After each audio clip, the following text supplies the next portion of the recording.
Okay, good evening, ladies and gentlemen. Good evening. Welcome to the Board of Directors regular meeting for Sacramento Metropolitan Fire District. Will you please rise and join me in the Pledge of Allegiance? I pledge allegiance to the flag of the United States of America and to the republic for which it stands, one nation, under God, indivisible, with liberty and justice for all. Thank you very much. All right. We have our Metro Cable announcement. The open session meeting is videotaped for Cablecast on Metro Cable 14. Replay on Sunday, June 30th at 6 p.m. and Monday, July 1st at 2 p.m. on Channel 14. Webcast at www.sacmetrocable.tv. Open session meetings are also available for viewing on the district website at www.sacmetrocable.tv. Oh, I'm sorry, I missed my line. Let's try it again.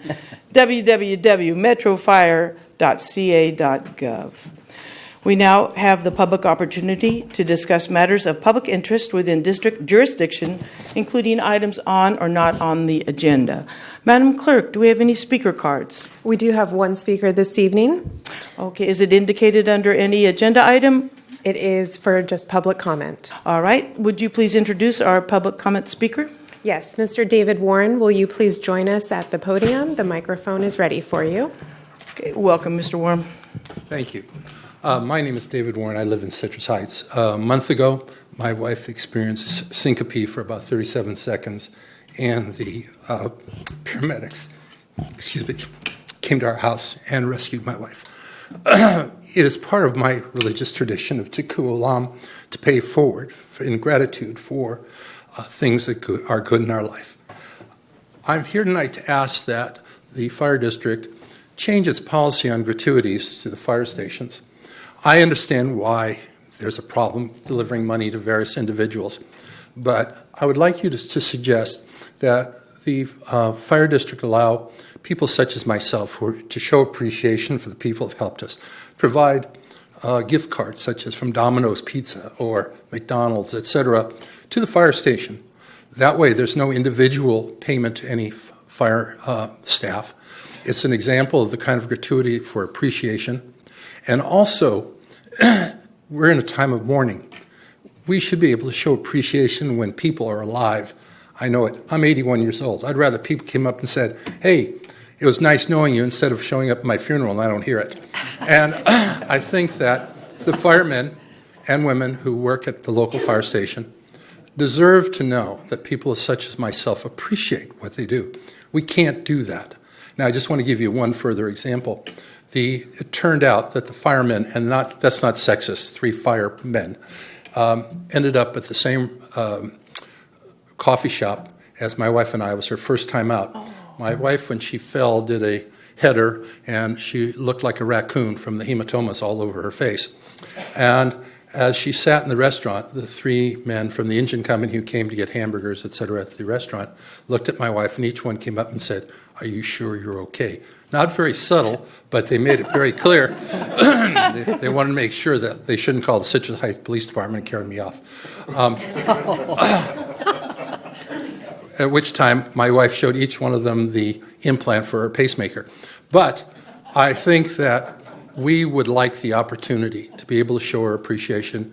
And I do understand gratuities to an individual are a bad form, but it is not. But we as the community don't get to show our appreciation because of the fear that we're somehow going to get something extra, and we don't.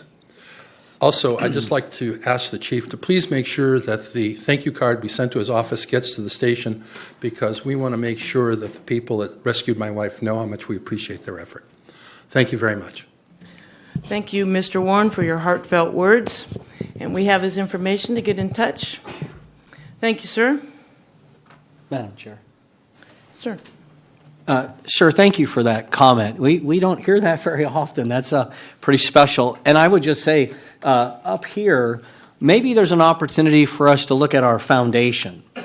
in that regard. Because I know the foundation does some really wonderful work in this community, and potentially there's a legal way that we can allow citizens to donate to the foundation in lieu of your selected choice. So I know that our director, who has been the spearhead of that foundation, isn't with us tonight.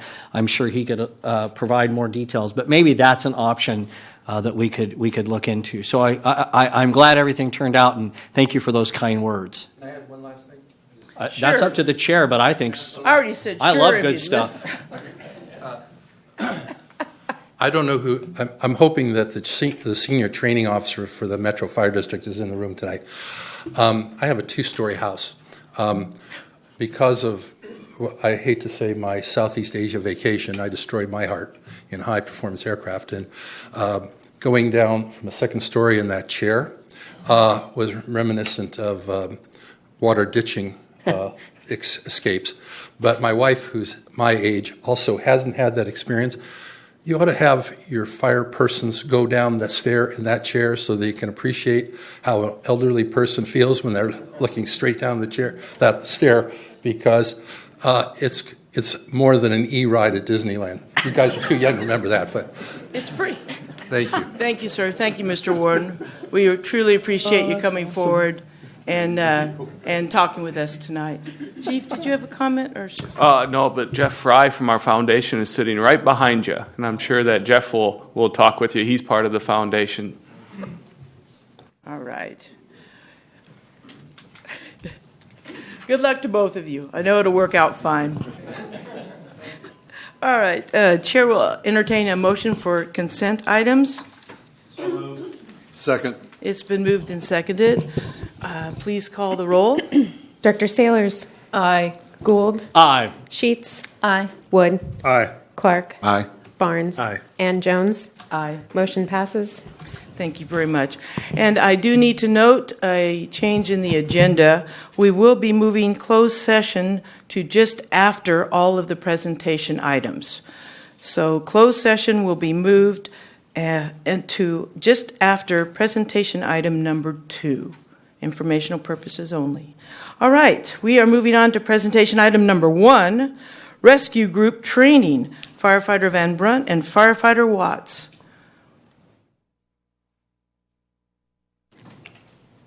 And support staff. Welcome to the podium, gentlemen. Thank you.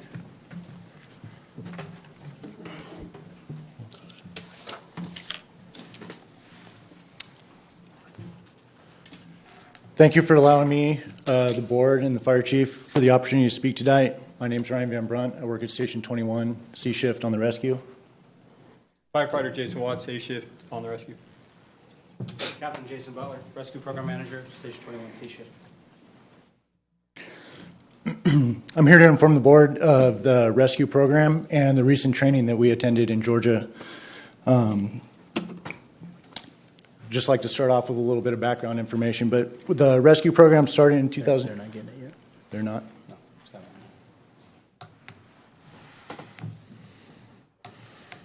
Thank you. Thank you, sir.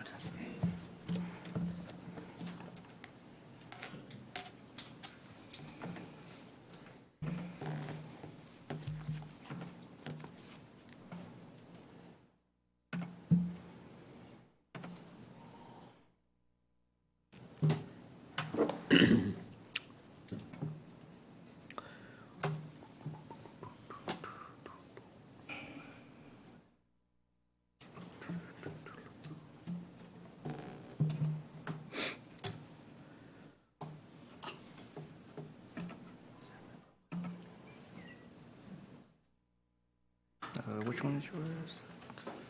No, that's it. Do you want me to go grab the USB? No, it's fine. This is yours, right?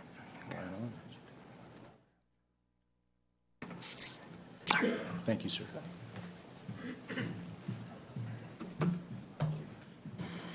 So the rescue program started in 2001. Originally, we were a rapid intervention crew, or a RIC element, to supplement the district. In case the worst should happen, the firefighter should go down or be lost inside of a building. And we would come have a specialized set of tools, maybe a little bit of specialized skills to help get them out, do exactly what our name implies, go rescue them so that they may go home to their family. In 2006, the addition of a trench rescue trailer designated by California State OES gave us the status of Heavy Rescue Type 1, which is the most robust and complete complement that you can have as a rescue for OES. By adding a structural collapse rescue element and by adding specialized tools and more training qualifications required to be on the rescue, we are now equipped to serve in the most devastating disasters. The year of 2008 brought Task Force 9 to Station 21 through the district, also a California OES designation. It's a swift water element. We received a tow trailer, 2 inflatable boats equipped with outboard motors, and a trailer to haul all the essential gear so that we could be ready to respond at a moment's notice to any disasters inside of the state requiring, and even to the nation. Some of those deployments include Louisiana, Texas for Hurricanes Ike and Gustav, and the Oroville Dam collapse. In 2008, just a few years ago, we received a brand new rescue, thanks to the board and to the fire chief, giving Station 21 a rescue, an engine which rides in tandem to all technical rescues dispatched, and a medic, along with a dedicated rescue reserve, and of course Task Force 9 and the trench tow and trench ride trailer. All these vehicles are maintained by Station 21 personnel and are ready at a moment's notice to be deployed anywhere needed. To prepare for these types of disasters, we entered a competition every year since 2016 called Urban Shield. This is a rescue competition that is focused among all the a lot of the rescue companies inside of California, and we come and compete, and we're graded by the best in the business in order to see who mitigated the emergency the best. There are agencies that train specifically for this event every year. The first year that we went, we didn't specifically train. We had a mixed match crew from A, B, and C shift, and we walked away in 3rd place. The following year, 1st, and last year, 2nd.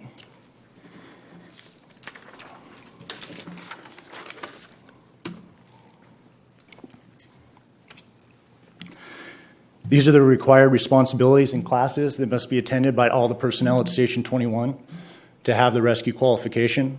Some of these are separated for ease of seeing. Some of them, they're all state certified classes. Some of them run together. Some are independent of each other. We train on these currencies, these disciplines as we like to call them, throughout the year in order to keep up on state required currencies and to better the public.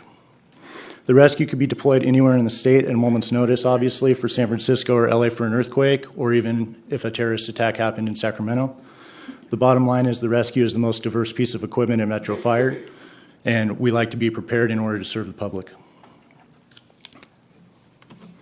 This is a list of associated trainings that are not required for the rescue qualification, but you'll find have the qualifications of many members at 21 on a rotational basis throughout the year. The initial classes that we take total 320 hours, and these classes total 270 approximately. It's imperative to understand that the world of the rescue is the most bizarre situations coupled with time constraints, and people's lives are on the line. These situations require a special skill set accompanied with specialized tools in order to protect the members of the public. The only way to achieve this competency is to continually train for the worst case scenarios taught and criticized by the best instructors in the business. In the past, the rescue has been responsible for issuing multi-purpose devices, or MPDs, along with Aztecs to the truck companies in order to get rid of outdated caches of equipment. We have taught a state-certified class, a brief abbreviated version of it, to all the truck companies inside of Metro Fire. We have assisted with firefighter down tactics for firefighters partially through a roof, and even shown how engine companies can help with extrication before the first arriving truck, or even possibly an even further rescue response by using a ladder as a fulcrum to to extract people who may be trapped underneath vehicles. This alone has saved 3 lives in the district, including Engine 21, who received commendations from Citrus Heights for saving a young teenage girl's life on Sunrise Boulevard.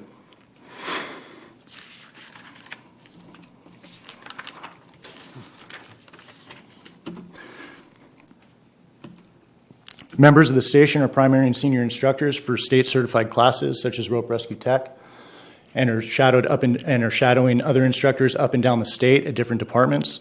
San Francisco City Fire is asking for some instructors by name in order to come teach for them. So to the core of it, right? North American Heavy Rescue Symposium. Again, I'd like to thank the board and the fire chief for allowing us to go. It was a great opportunity.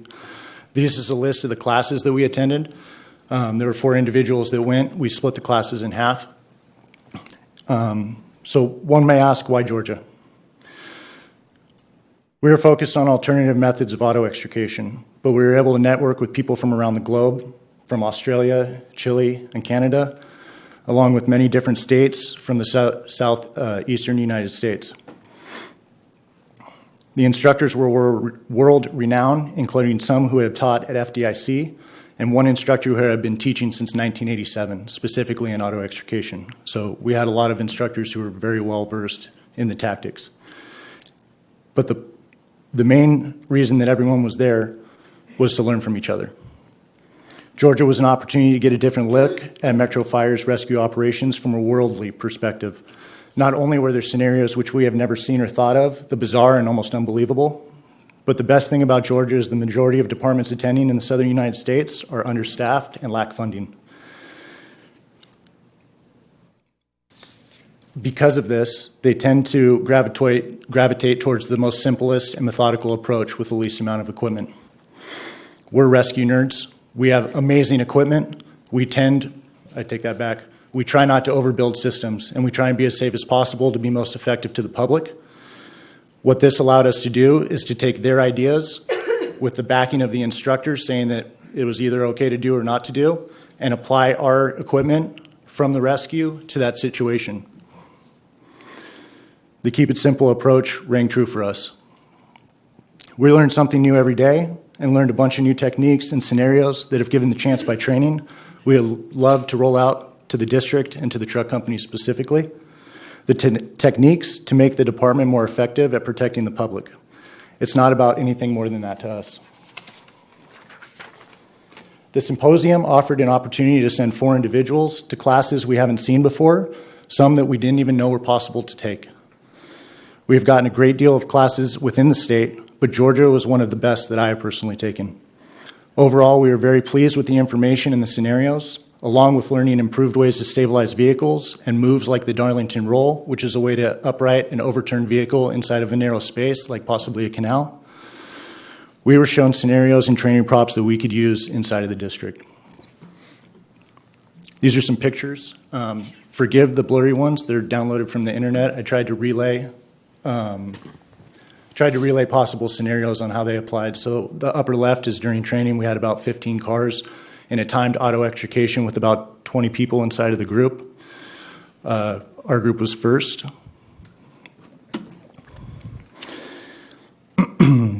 This is bottom left is the training scenario for objects on top of cars. We need to lift, stabilize, and then extricate around the patient. The bottom right here is the picture from the scenario. And of course, these are those odd and bizarre calls that we don't really get to see a lot. And this was the opportunity to see them inside of training. The picture in the upper right is a simulation of a pancake collapse inside of a parking garage, possibly from an earthquake or from failure structures. It's a very confined space, very hard to operate tools. We had to tunnel in through the back of the trunk in order to get to victims through the front. It's a very time-consuming process. And again, just more bizarre, confined space operations. This is where we use the Darlington Roll. I'm sorry I don't have a good picture of it, but we were in the process of doing a training evolution. And these are obviously applicable situations in which it may work. The bottom line is that we basically use a strut to lift the vehicle up and then come in and stabilize it, flip the roof down, and start doing our extrication for our victims inside of there. We've had a couple of these within the district. I don't believe any ropes were actually used, but this is an opportunity for us to be extra safe so that we can be better efficient to the public. Overturned vehicles on the side of overpasses and things like that is a serious situation, and we'd like to be as safe as possible so that we don't become part of the problem.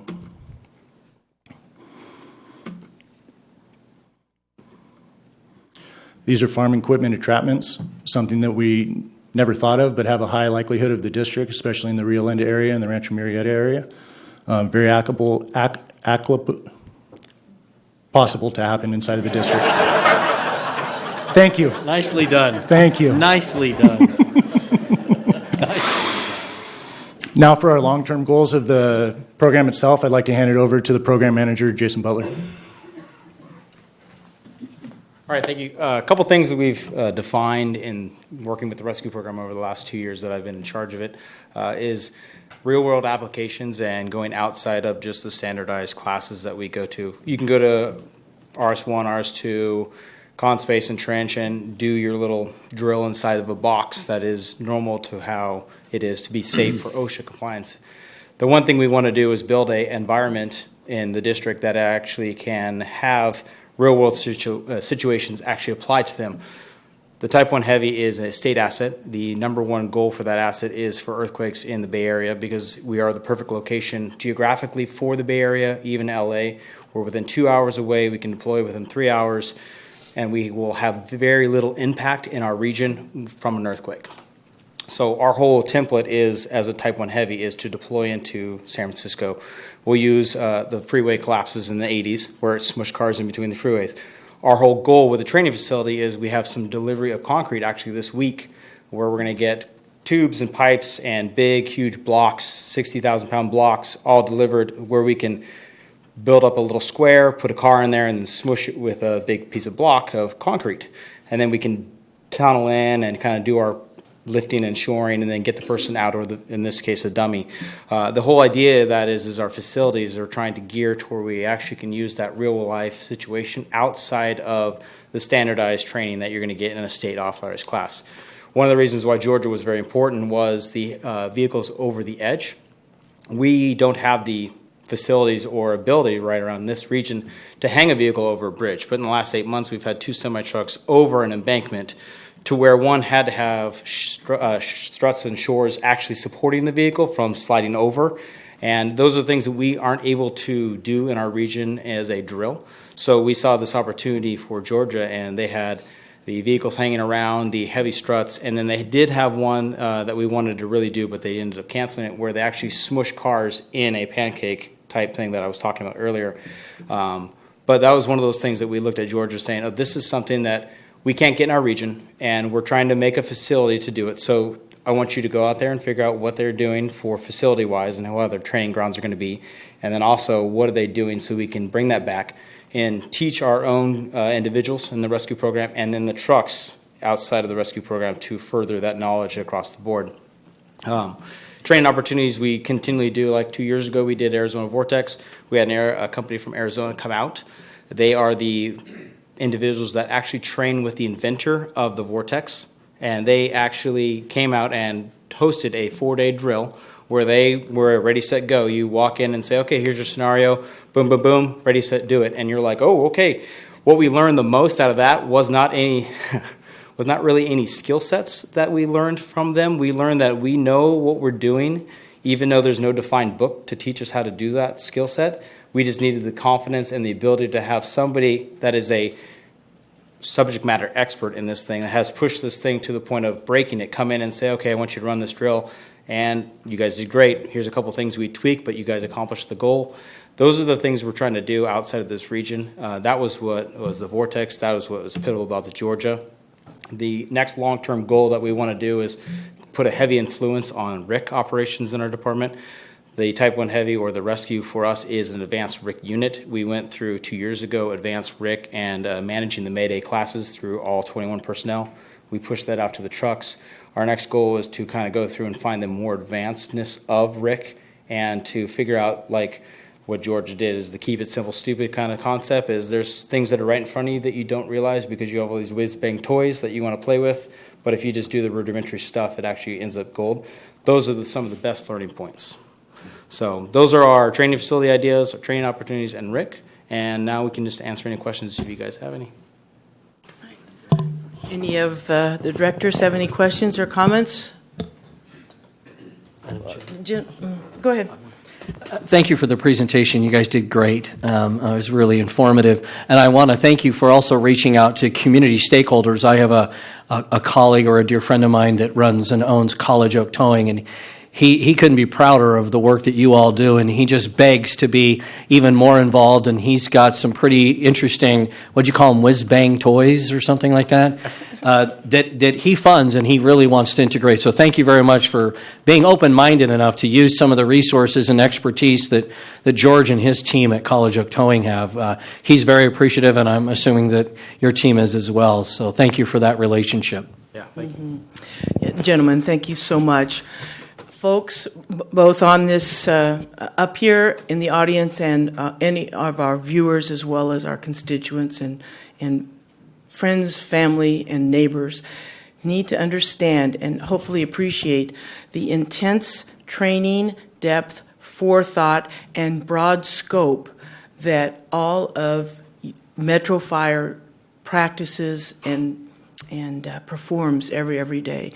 And this has given us, all of us, a terrific insight into one's very, very significant part. Thank you very much. Thank you. Okay. All right.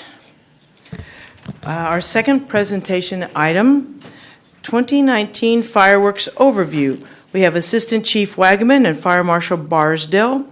Welcome to the podium. This is why I never worked the rescue. These guys are very tall. Good evening. There is another button. There is. Okay. President Jones, directors, Chief Harms, good evening. Tyler Wagaman, Assistant Chief of Operations, and Fire Marshal Barsdale here with me this evening. As we're getting closer to the 4th of July, I think we're about 6 days away now, and less than 24 hours before the sales of fireworks start to begin within our region, we thought no better time than now to do a presentation for you regarding some fireworks-related items.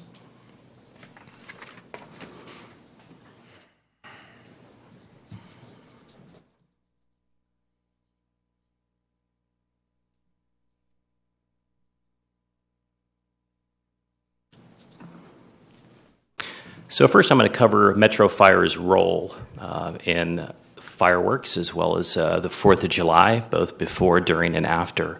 And now we're going to cover emergency response, cause and origin fire investigations, fire prevention, and fire education. Emergency response. Due to changing weather conditions in July, Metro Fire is already seeing an increase in call volumes throughout July. But when we look at July 4th, we see a significant call increase within that 24-hour period. Historically, on the 4th of July, between about 7 p.m. and midnight, we see a huge influx of calls. And this is primarily due to fireworks, both illegal and not legal fireworks. In 2018, during this 5-hour period, the Sacramento Regional Fire Emergency Communications Center processed over 380 calls. This is a 230% increase compared to any other day in July. Basically, our dispatch center is processing a call every minute, and every 2.5 minutes they're processing a fire type of call. That's very significant. Also within this 5-hour period, when you look at our regional system, Metro Fire, Sacramento City Fire, Folsom, and Cosumnes, we're running over 145 fires within this 5-hour period. This is structure fires, grass fires, tree fires, dumpster fires, bush fires, etc. All fire type related calls. So as you can imagine, Metro Fire is very, very busy on the 4th of July. Fire investigations. On average, our fire investigations unit conducts one thorough investigation each and every day. These investigations can take just a few hours, or in some cases, several weeks to complete. In 2018, our fire investigations unit conducted over 83 investigations during the month of July. This is a 267% increase compared to June of 2018 in August of 2018. Of those, 20 of those fires were caused by illegal fireworks. 16 were caused by safe and sane fireworks. Yes, safe and sane fireworks also cause fires. This is primarily due to improper use and improper disposal of those fireworks. This is where I'd like to urge the public, when you're doing everything right, keep those spent fireworks inside of that metal container filled with water all night long. There's no reason to rush to put them into your trash can. I have been on calls at 3 o'clock, 4 o'clock, 5 o'clock in the morning on a house fire because somebody played by all the rules. They did everything right, but they put those spent fireworks into their trash can just a little bit too early, and we all keep our trash cans right up against the side of our house, and it catches our house on fire. So I urge the public, don't rush. Leave those spent fireworks underwater all night long. You can dispose of them the next day.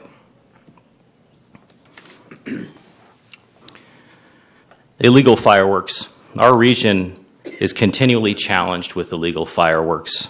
In 2018, the Sacramento County Sheriff's Department received over 1,248 calls for service related to illegal fireworks between June 1st and August 1st. This year, in an effort to combat this problem, the Sacramento County Sheriff's Department is going to be deploying some additional resources both on the 3rd and 4th of July throughout the county, and this is going to be focused on those possessing, selling, and using illegal fireworks.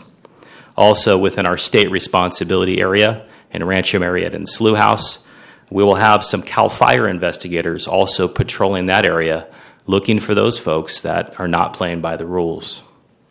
These resources, in addition to your Metro Fire investigators, which are going to be out focused on the cause and origin of fires, will all be working together to help combat this problem, knowing that our investigators are going to be running from one call to the next, just due to the call volume. I want to reemphasize that those folks that possess, sell, or use illegal fireworks can expect if they get caught, they will be cited and their fireworks will be confiscated. With that, I would like to pass the podium over to our Fire Marshal, Barsdale, to cover fire prevention.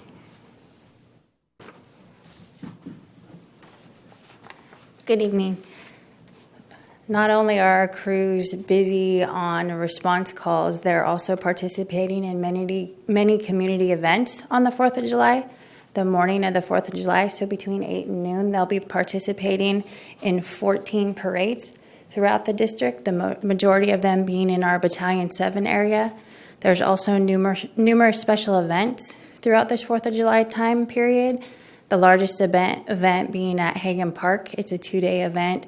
We have line personnel, prevention personnel. They have fireworks shoots, live music, a carnival area. So a lot of time and effort dedicated to that event. In addition to that, we have our Safe and Sane fireworks. The fireworks booths open tomorrow at noon, so June 28th at noon, and they're on sale through July 4th at 10 p.m. So with that, our fire inspectors will be very busy. We inspect every booth the day they open. The first day this year, because it is a Friday, 170 of those booths are expected to open. So between noon and whenever we finish, we'll be out inspecting those, ensuring that they're in compliance with health and safety codes, city and county codes, and the fire code.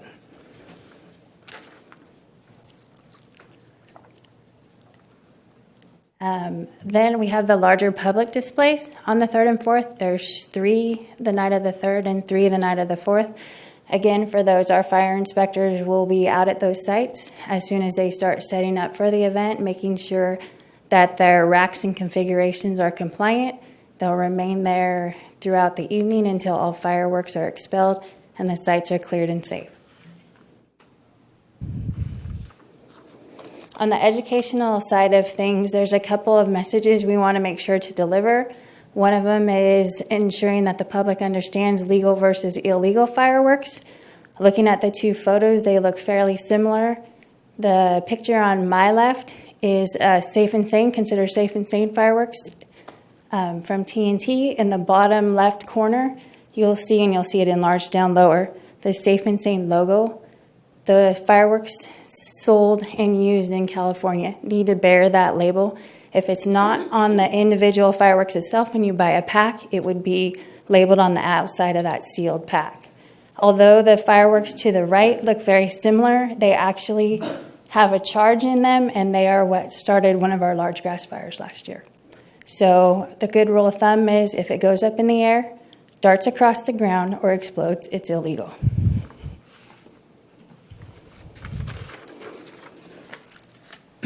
Taking into consideration the facts and information we've received over the last few years as to what is causing our fires, we made a concerted effort this year moving forward on proper use and disposal of those fireworks. So as you see, just to remember, you have to be 18 or older to use or possess fireworks. You want to keep them away from dry grass, trees, and homes. Sorry. Never point or throw the fireworks. Make sure that you have a hose and a bucket of water readily available. And like Chief Wagman said, soak them thoroughly before you dispose of them in your trash can. One last thing I'd like to mention is Metro Fire is a member of the Greater Sacramento Area Task Force.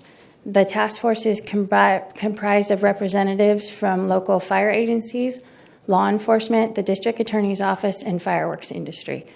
This year, the fire safety message going forward will be delivered on a regional basis, really, again, focused on safe and sane fireworks.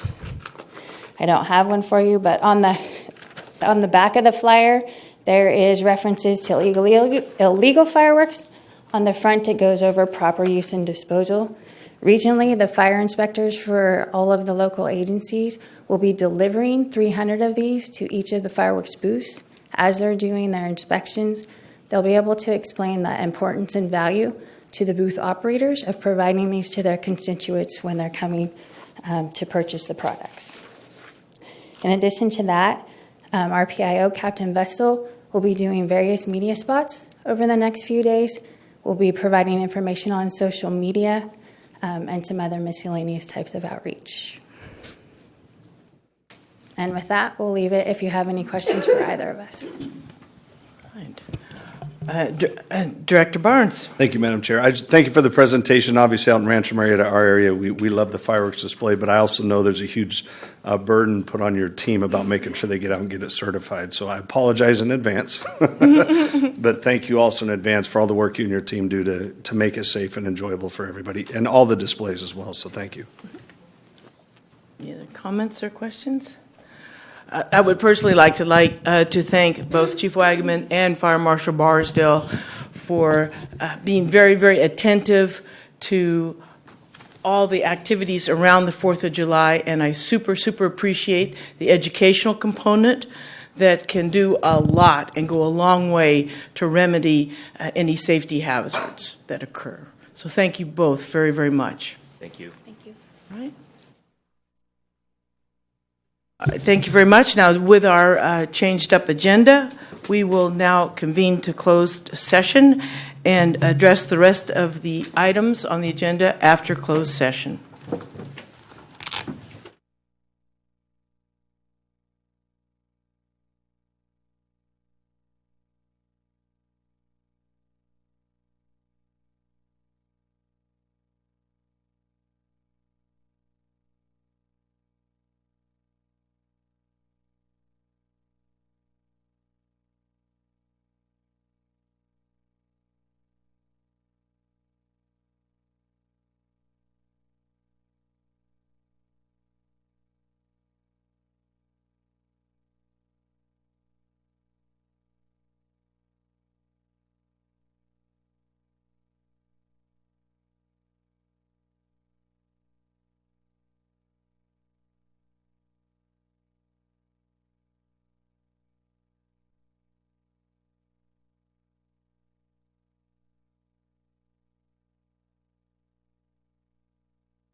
All right, welcome back, everyone. We will reconvene to open session.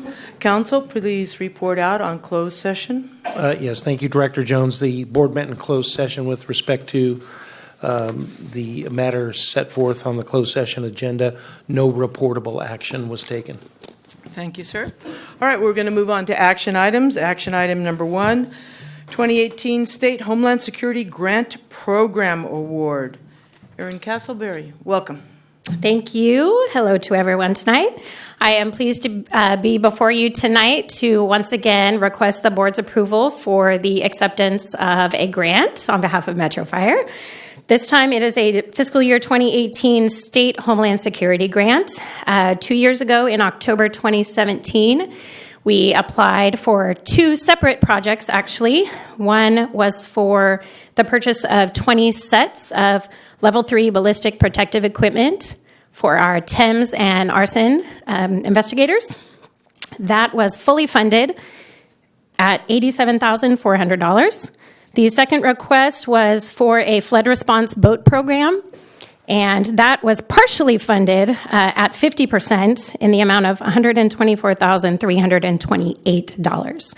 The majority of that will be used to purchase 4 what they call John boats and a trailer and all the supplies that go with that. It is our intent to apply again for the second half that we did not receive funding for in this year's fiscal cycle State Homeland Security Grant Program.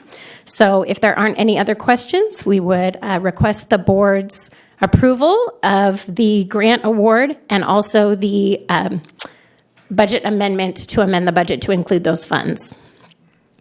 Thank you, Ms. Castle. Thank you, Ms. Castleberry. Are there any questions or comments from my fellow directors? I'll move staff's recommendation, Madam Chair. All right, it's been moved and seconded. Madam Clerk, please call the roll. Dr. Sailors. Aye. Gould. Aye. Sheets. Aye. Wood. Aye. Clark. Aye. Barnes. Aye. And Jones. Aye. Motion passes. All right, thank you. We have action item number 2, contract amendment, ambulance transport services, AMR. Deputy Chief Bridge, welcome to the podium. Thank you. Good evening, directors. Chief Arms, Eric Bridge, Deputy Chief Operations. Tonight, staff seeking Board of Directors approval of an amendment to the agreement for ambulance transport services provided by AMR. We're seeking a 12-month extension of the existing agreement with an expiration date of June 30th of 2020. Current fiscal impact, excuse me, under this current agreement as we sit here for the next 3 days, the district compensates AMR at a base rate of $125.71 per unit hour, provided up to 2,165 transports, just a formula we use, and then if it goes above that, the rate goes up.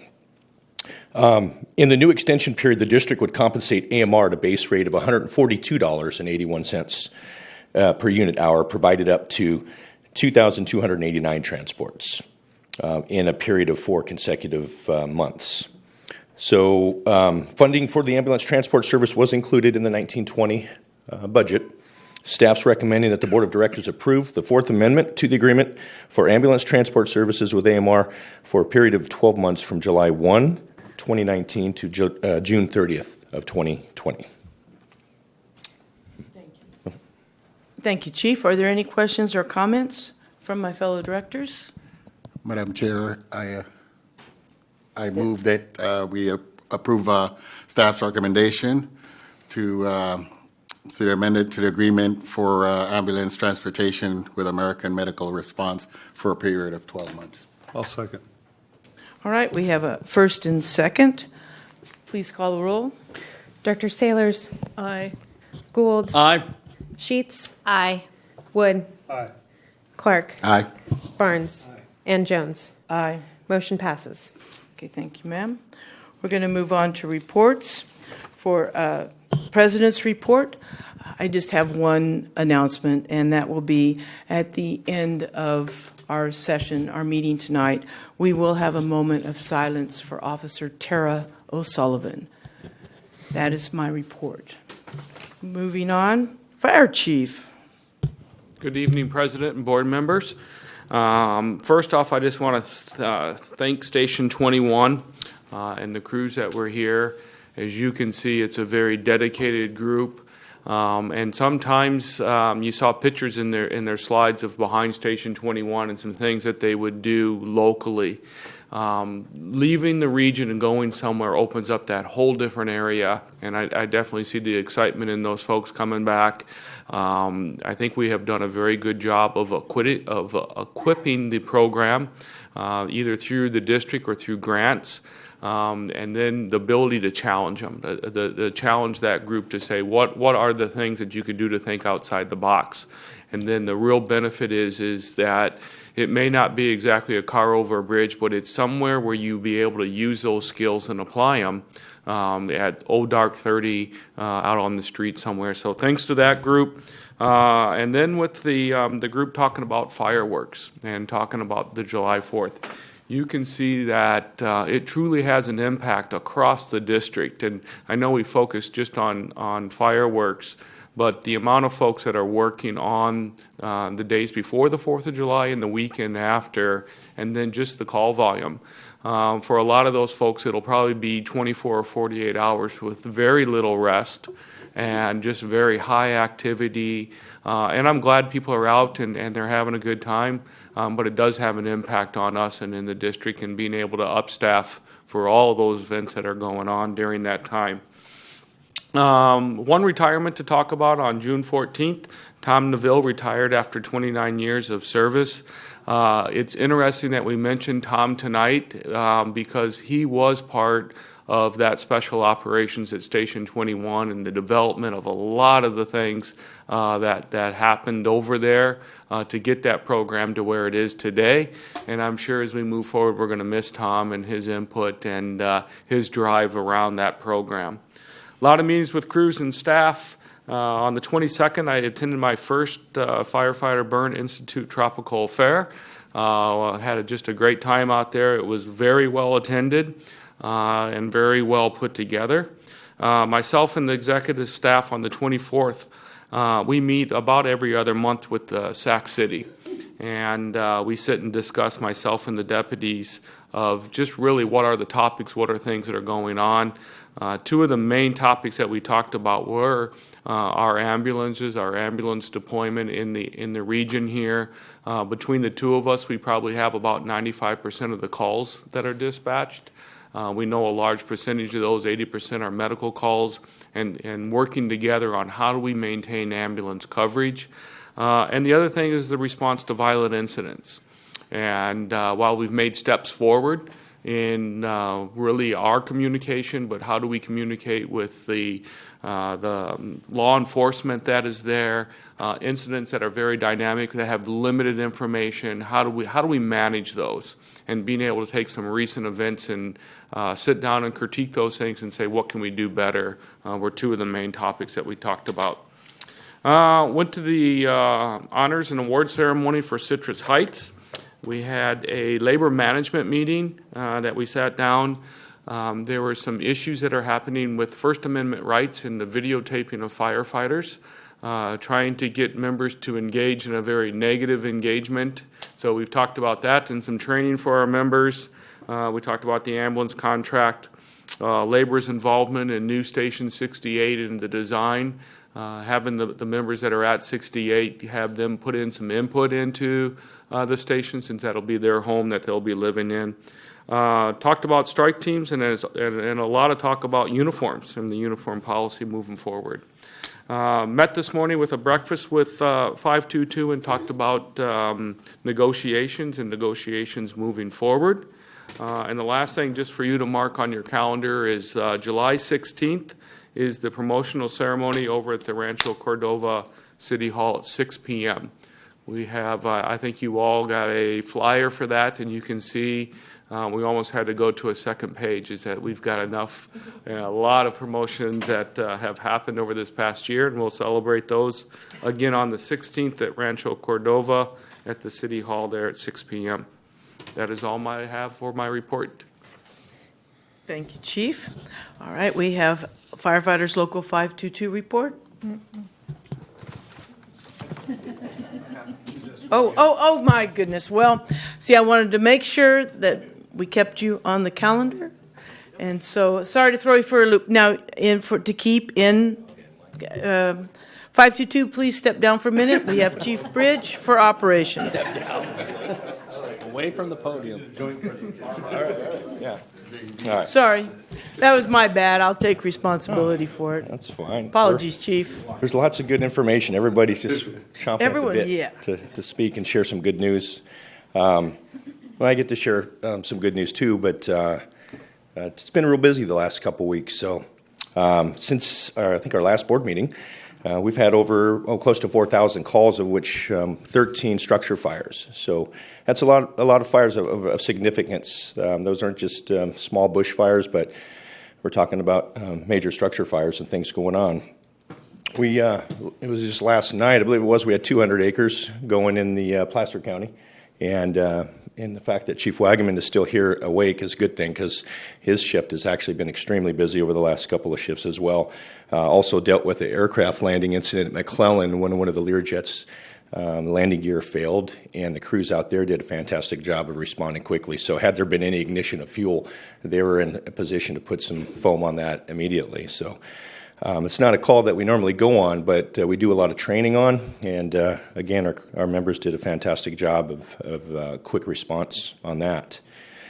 Also, we had the sad part about which President Jones mentioned earlier, our moment of silence at the end, but I couldn't be more proud of our members who supported that incident as well. Again, Chief Wagaman assisted with some of our special operations and our UAV that assisted law enforcement on that incident, so they could get some better eyes on that situation. And just the interaction with SAC Fire and SAC PD and the Sheriff's Department, CHPD, it was a job well done by our members there on that as well. And kind of rolling with that theme, today we had, I think, 6 overpasses. Chief Mitchell had coordinated with SAC PD and SAC Fire, to make sure we wanted them to know that we're thinking about them. So that was well done. Keeping with the theme here of appreciations, I want to thank Rescue 21, Station 21 crew. They again, that was a good job. They don't normally get to come up here and present, so but nonetheless, a fantastic training opportunity that we were able to take advantage of, and that information comes back, and it makes our members that much better as they share that information. So thanks to Firefighter Van Brunt, Firefighter Watts, Captain Butler for doing that. They're now going to have a new boss that they're going to report to as well, and I can make that announcement, as well as Special Operations. We have a battalion chief in charge of that. Now our new battalion chief of oversight of Special Operations will be Chris Green. And he's in there here in the audience as well. And there he is, right back there, waving. So he's been already doing a fantastic job with that. And also, I've since the promotion, and I want to thank Assistant Chief Thomna Ville for his great work that he's done, not only in special operations, but he did a fantastic job with our air program as well. And but since his departure, we've had to fill that. And so I will be reassigned. Chief Green, Chris Green, will have oversight of that as well. So he's got some years left here, so I want there to be some sustainability and consistency in that program, and he's already doing great things for us in that role. So lastly, 2 other training items. I want to stick with and get into the EMS side of things. We've been doing some really good training on the suppression side and special operations side, but some of the things most recently we've done that I want to share with you is the support from the training division. The EMS division sent our CQI manager, our EMS staff, peer review committee members, paramedic preceptors, and academy drill cadre members to a certified ambulance documentation specialist, so otherwise known as CADS, class on June 18th. The Cad Certification is the first offered by National Association of Ambulance Compliance that is specifically geared for EMTs, paramedics, and other EMS field practitioners. This program is designed to provide a broad understanding of the rules and standards of EMS documentation, and then dive into the skills needed to meet those expectations. This class was taught by Stephen Worth of Page, Wolfberg, and Worth, the national EMS industry law firm. So it was a very well attended, a lot of good positive feedback, something that I'm sure everyone is very aware of, the importance of good documentation. So also our fire service director, our medical director, Dr. Kevin Mackey, arranged Teleflex procedural cadaver lab on June 21st. Participants were able to enhance their understanding of advanced airways and interosseous placement using multiple learning modalities, including didactic and hands-on practice with the cadavers and some simulation aids. Case study and patient care scenarios were designed to provide attendees with an opportunity to apply the program content to simulated clinical practice. The content was designed to provide attendees with the information necessary to make well-informed decisions to optimize patient care. So, good stuff. Really good training stuff going on, and again, couldn't be more proud of our training division too. Doing good things on the EMS side of training as well as our special operations. So, lastly, before I close out, I did want to take the opportunity to talk a little bit about our special operations to continue on with that, our air program. So we're fortunate enough to have members from our air division, and I want to bring up our air operations crew member, Captain Bryce Mitchell, to talk a little bit about a couple of recent calls, but most significantly, thank you, Derek Sheets, coming up as well. They were on the helicopter last night, or yesterday morning, and I'll let them brief you on the story of an outstanding job that they did and a difference that they made that actually, really, there's no other resource in Northern California that could have done this. So with that, I'll turn it over to Captain Mitchell. Give a little scenario. Thanks, Chief. You bet. How you doing, board? Thank you very much for having us. Captain Bryce Mitchell with Air Operations. So what we were asked to do tonight is come in and give a better depiction of what our call represented yesterday. In the last week, we've had a dramatic uptick in our out-of-county responses. These aren't the deployments that we went on last year. These are calls for services in the mountains and the regions outside of our area. One of the things that we saw very clearly this week in our multiple responses, we've had 3 rescue calls out of the area in just the past week, 2 of which resulted in hoist rescues. In that, 2 of them were night calls, and we utilized the NVG systems that we have. One of the lucky things is on one of the incidents, we were already up training with that device and with those pieces of equipment. So we were able to go out and respond very quickly to that missing person out in the Forest Hill area. Last night, or I should say 2 nights ago, there was a call for service for something that there's no other resources for. For any that's familiar with Soda Springs area, if you were to head to Soda Springs and just turn due south and go out into the wilderness, there's some extremely steep and extremely rough terrain. There's world-class kayaking back there with waterfall after waterfall. Well, one of these high skill set kayakers was doing a multi-day trip down through the wilderness in this kayaking. He had a significant shoulder injury with a major dislocation of his shoulder, which in of itself doesn't sound like a big deal, but when you're surrounded by waterfalls and in a very steep canyon, it leaves you little to truly no options in getting out. Luckily, they had a emergency beacon. They were able to get some word out, and they had crews trying to access from the day before all the way into the night. We were dispatched right before the end of our normal shift, which is about 7:30 in the evening. So we were dispatched. We assembled all of our gear, responded to that call. Our crews, I want to stress this wholly because we talk about risk assessment in all aspects of our job. We do it in the fire side. We do it whether we're fighting wildland fires. We talk about making sure that the decisions we're making are prudent for the call we're responding to. They responded to this area with their NVGs in an area with no moonlight, with very little conditions to assist them or to make the call better. What they ended up, and I'm going to try to do my best to describe this, we received video on this, and we're going to try to get to that to you folks as soon as we could. We just received it late this afternoon. So there was a very tight canyon. When I say tight, I mean it was about 30 to 40 feet across, about 100 to 125 feet down. There was steep waterfalls on both sides of this canyon, and then there was 100-foot tall trees bordering the canyon wall. So you can imagine he's several hundred feet from where we were able to hover to get into that person. When the crews arrived last night, they did a really thorough assessment of the area. They finally made it into where the individual was at, which was difficult to locate, and they just decided this was not a safe operation. They got in additional information that, hey, he was equipped for multi-days, which means he had a sleeping bag or some warm weather equipment. So they said, okay, the best option for this right now is he's going to survive the night, he'll be okay, and we cannot safely do this operation at night, even though we have the equipment. So they turned down the mission for the night part of the operation. through that intel they gathered, made our job the next morning coming on as a fresh crew significantly easier. They gave us outstanding information, and they made the right decision. Because when we got on scene to that call, I can tell you it's about as full on as it gets. That was, we used almost every foot of cable we have available on that hoist. It was a 225-foot hoist into an area. He was on a ledge that was about 3 by 3.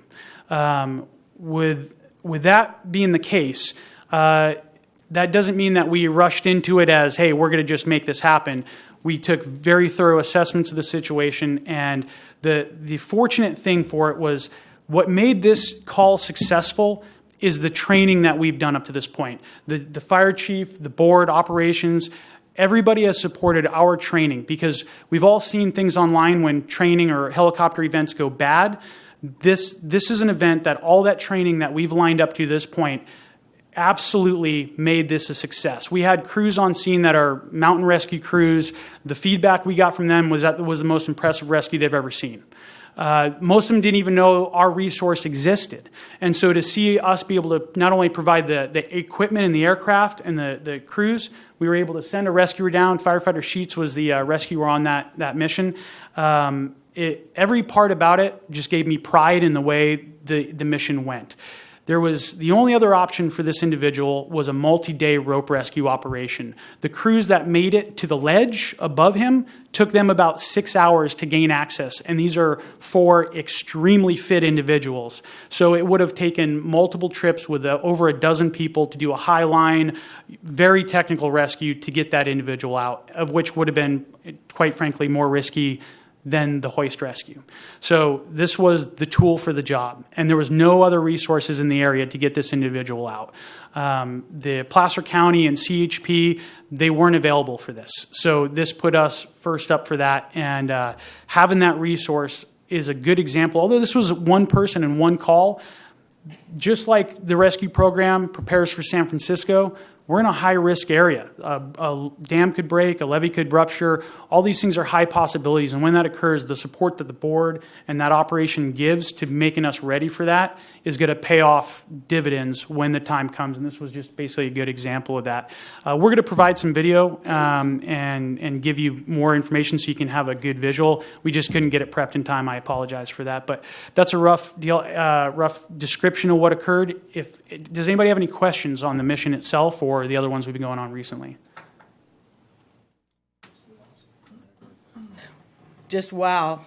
It was the crews. They did a really good job. The pilot on that call, all of our pilots and the rescuers, they're prepared. They train really hard, and that was the large commercial fire or whatever that we prepared in our division. So, honestly, truly, and sincerely, thank you for the support, because it made us feel safe on that call. So, thank you. All right. I think Director Sailors has a comment, question. I have a comment, if that's okay. I just want to say congratulations and thank you for that great rescue you did yesterday or the day before. And I just want to say one thing, that this tool, the helicopter, I think is a wonderful addition to this top-notch organization that we have. And it makes me as excited as when I was a young firefighter when we went from axes to chainsaws.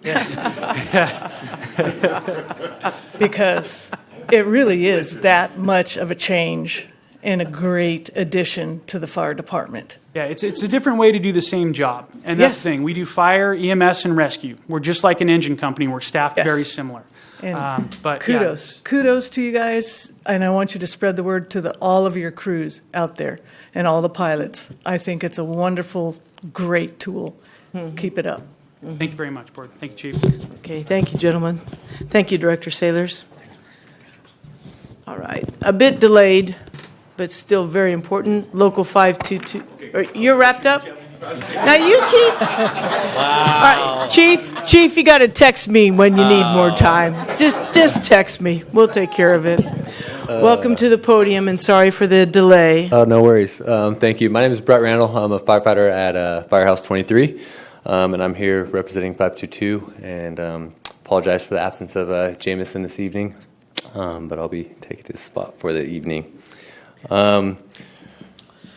First off, I just want to recognize and say that we stand with our brothers in blue and recognize the sacrifice that Officer O'Sullivan made the last week, and we're here to support them for anything that they need. Let's see. We've been meeting with the district and about negotiations, and things have been going well there. And we also like to thank the communication and the dialogue with the board and moving forward in that process, and the willingness to discuss the issues and questions and concerns with our members. Also want to thank everyone that attended the Tropical Affair. It was a great event, and we want to thank Director Barnes for the $7,500 that was given from the Guns and Hoses, and that was a great event, and we appreciate everyone that attended that.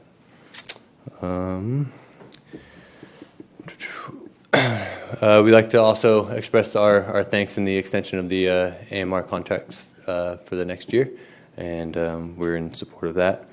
And we like to also acknowledge the decisions and everything that the board has made, and with everything that's been going on, we just thanks for your guys' work and effort and everything that you guys have done. That's all for us, and thanks again for this opportunity, and have a good evening. I'd like to compliment you on your suit choice tonight. Thanks. Although I think you wear it better than I do. Thanks. Appreciate it. Oh yeah. In all honesty, thanks for being here. Appreciate it, and appreciate all you do for us too. Yeah, thank you very much. Yeah, there's no mercy here. Thank you very much, sir. All right, moving on. All righty, we have committee and delegate reports. Executive Committee, no report. We'll move to our Communication Center, JPA, A.C. Wagaman. Thank you, and good evening again, President Jones, directors, and Chief Harms. Tyler Wagaman, Assistant Chief of Operations, speaking on behalf of the Comm Center Board. The board last met on Tuesday, June 25th, here at Metro Fire Board Chambers. And we actually had two meetings that day. We started off with a 9 o'clock special board meeting where we focused on our budget. And we wanted to put a bow on that. We had lots to talk about. And as you know, there's been some challenges over there recently. And I think we're getting a lot closer to solving those problems. So the glass is definitely half full. I appreciate the attendance of Director Sailors and the audience.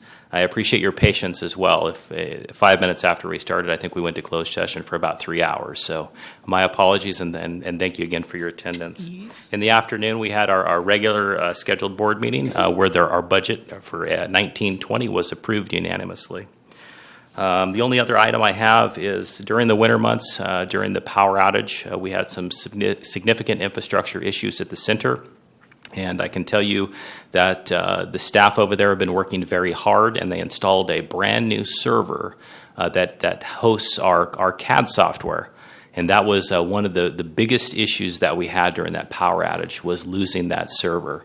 So I can tell you with confidence now that we have a very strong server to house that software, really, that supports the men and women out there doing the job every single day. So I'm really happy to report that here this evening.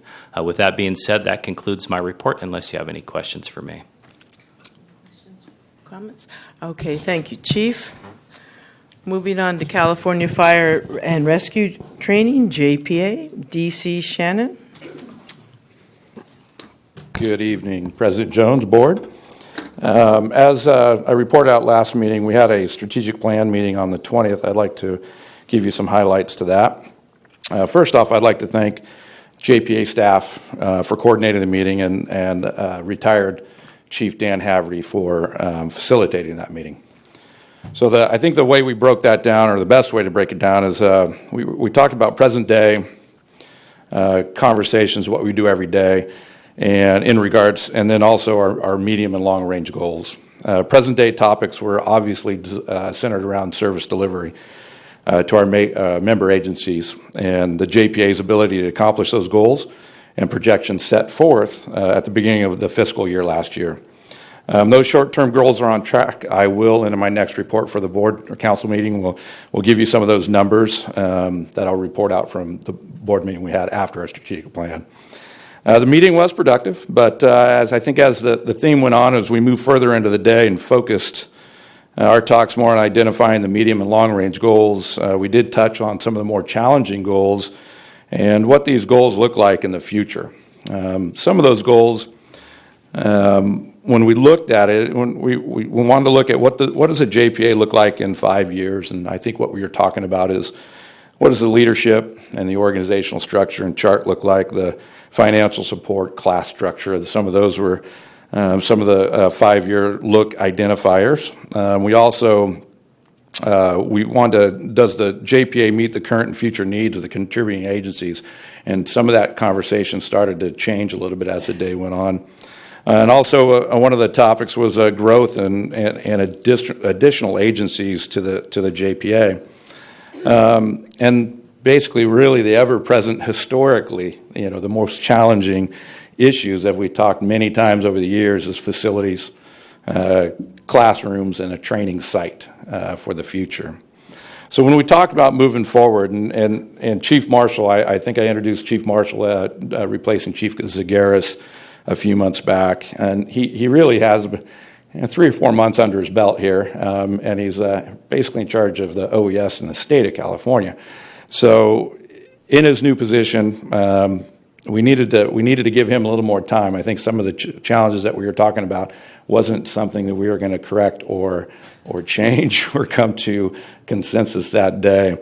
So really moving forward, I think that the direction right now, and we're going to keep the short-term goals, what we're doing every day. I'll report out on that. But also, I think in the future, we're going to, it was recommended that we get the fire chiefs of the sponsoring agencies in the building along with OES director to get into the building and really start maybe reverse engineering some of these challenges that we've had for a number of years and see where we might be able to make progress with that and then work our way backwards a little bit. So in the end of the day, it was productive with our short goals. We need some work on the long-term goals and the medium goals. So moving forward, no announcement on when that will happen, but hopefully in the near future we'll be able to all get in the room and have some much more in-depth conversations. After that strategic plan, we did just have our regular board meeting, and I think last year I was in front of you and I talked a little bit about the projections. Projected classes and students trained, and I gave you some numbers. So at the end of this fiscal year, I'm going to go through projections and actuals. They projected 84 training deliveries for the fiscal year 18-19. They delivered 91 so far, so 108% of the projection. They projected 1,387 students trained. They came up with 1,550. So 111% of projections. Projected net revenue, $418,000. Came up with $448,000. Actual expenses, $345,000. $345,000 was $382,000, and projected gross revenue was $72,900, and they came a little under at $66,200 or $66,800 if I had my glasses on. So as you can see, they met and exceeded projections on what we're doing every day. And the topic of those was, what are we doing for our members and our agencies? And what classes can we provide them? That we talked a lot about our training division. And our training division and our training calendars are just absolute packed every day. And they could be packed for 2 years down the road, 3 years down the road. So what can we provide our members outside of that training that we provide every day? And they're doing it. They're doing it. I've reported out prior to tonight. They're doing a great job. So we're going to build off of that, look into the medium and long range goals down the future, and hopefully report back relatively soon on some of the progress. So with that, if you have any questions. Thank you, Chief. Any questions or comments? Thank you, Chief Shannon. All right, we have Finance and Audit Committee. I believe Director Wood will give us a report. Yeah, the Finance and Audit Committee did not meet today. Our next meeting will be July 25th at 5:30. Okay. Policy Committee, Director Gould. Policy Committee will be meeting July 11th at 5:30 in these chambers. All right.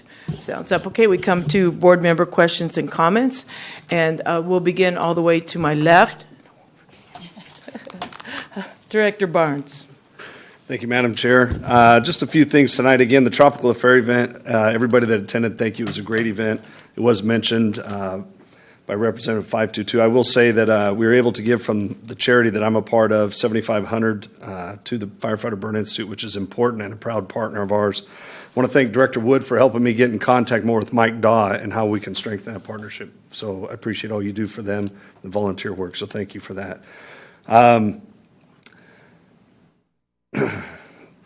So today, interesting times we live in, right? I've been on the job for my day job 21 years, and it was said to me that we've seen 13 in the light of duty deaths just locally. And when we were breaking that down, a bunch of us were talking, we're looking at all the youth that are in the professions, both fire and law enforcement, and it's neat, I'd say, lack of better terms, neat, but it's inspiring to see so many youth that still want to come into a profession when they're stringing up tape and they're being antagonized by trying to help the public. It's interesting. And when now we got to provide training on the fire side so we don't respond, so we don't become the next viral video and someone hopes to make a lot of money, right? When we're trying to provide a service, I mean, rounds are flying. And members of Metro Fire and other surrounding agencies came into that, basically that hot zone to help an officer that was down and anybody else that got into there, even in the public. So to see that bravery, to hear it, and the professional staff that's in the building that hears it, immediately turns the TV on and prays it's no member that they know. For the dispatchers that hears this, the fear in the voice, I just say thank you. To show up every day that you do. The proud men and women of this organization, public safety alone in this region, I always say we represent the silent majority, not the ones that want to get on camera and try and incite someone to do something silly. So I just say thank you. I had a few things written down, but that's as far as I could probably get through. But I apologize, Ms. Melissa, for not letting you know I will not be here for the next board meeting. I will be on an island somewhere and hopefully turn my phone off. So with that, I just want to say thank you. I'm humbled by the service that everybody provides. Coming up on 4th of July, there's going to be a lot of people having to work, overworked, no sleep, and away from their families. So I just ask everybody to be safe, take care of one another, and love each other. So I appreciate it. Thank you. Thank you. Thank you, Madam Chair. First of all, I'd like to thank Mr. David Warren on his showing his appreciation for our members out there doing a great job. The word training was mentioned a lot today, and one of the things that's really important for me, and I will always support it, is good training, good equipment. So whenever I have the confidence, and I know that our constituents have the confidence of any disaster that happens in this jurisdiction, that we can handle it. Kudos to the chief for his forward thinking on the training, because once in a while we get criticized for the amount of money. For example, when we sent the guys out to Georgia, well, why are you spending all this money? Well, there's good reason, because whenever we have a need for that knowledge and those skills, it's right there. It almost becomes instinctive for our crews, and that's much appreciated. Also, for as long as I've been here on this dais, every year we talk about the 4th of July and all the fires and the misuse of fireworks. One thing that I really appreciate is because we often focus on illegal fireworks, and it's good that we, Chief Wagman and Fire Marshal Barksdale emphasize also that illegal fireworks can also be a problem. So. And that's all I have to say. And also, my condolences to the family of the O'Sullivans on the loss of Tara, their loved one. That's all I have tonight, Madam Chair. Mm-hmm. Director Wood. Thank you, Madam Chair. I'm going to hold not saying anything. Oh. Director Sailors. I'd like to thank everyone for their wonderful presentations tonight. And I'd also... today was a rough day with Officer O'Sullivan's service. It hits home. It's been, as Director Barnes says, even though it was a PD line of duty death, it's been 20 years since Bill Bean's death.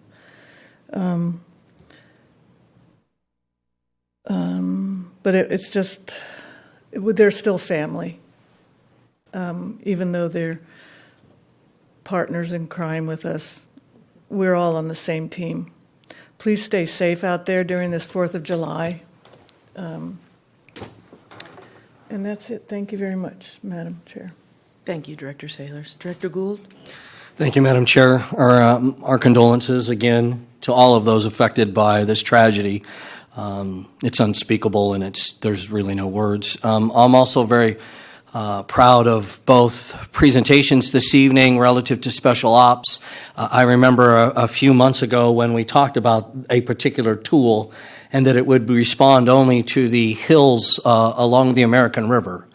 It was clearly not big thinking at the time, because it's just amazing to me how this single resource now is a Northern California, probably Western Nevada, and who else is jealous would probably want access to that tool. So kudos to the leadership of this organization that have been keeping that at the forefront, because it's a series of tools. Our rescues, I brag about it that it's at Station 21, which happens to be in the city that I help represent. So that's always a good thing, when we should never ever move it from there. That would be a bad thing. But thank you for those presentations. They were outstanding. And then I just like to apologize to my colleagues and really explain why I don't appear at the Festival of Tropical Affairs. If you look into my background, June 23rd is not a particularly exciting day in my life. And so I apologize up front that it's probably not a good place for me to be around my friends and colleagues and peers when I need to be with my wife. And so I apologize up front when those things occur. But thank you very much, Madam Chair, for your leadership in a rather month of difficult processes for this body. And thank you for your leadership in that regard. And thank you for all the men and women and support staff that make this, as we hear, a top-notch, top-rate, unparalleled organization. And I'm proud to be part of it. Thank you. Thank you, Director Gould. Honorable Director Sheets. Thank you. I, too, want to say thank you for all the presentation items today. They're very informative and just gives me so much pride to represent this organization. I would like to send heartfelt congratulations to Chief Neville and wish him the best in his retirement. Well deserved. I did have the opportunity to attend the Tropical Fair, and it was a great night, and I really appreciated the opportunity to attend. I also would like to send prayers and safe thoughts to all the crews that will be working on 4th of July. I know how busy that day is, not only for the hospitals, but also for the men and women who are bringing us those patients. And then would like to send my condolences and prayers to Officer Sullivan's family and her police family as well. That's it. Thank you very much, Director Sheets. All the good words, comments from my fellow directors have covered all the very, very important items leading up to tonight's meeting. So I have nothing more to add. Will we all please stand in a moment of silence for Officer Tara O'Sullivan.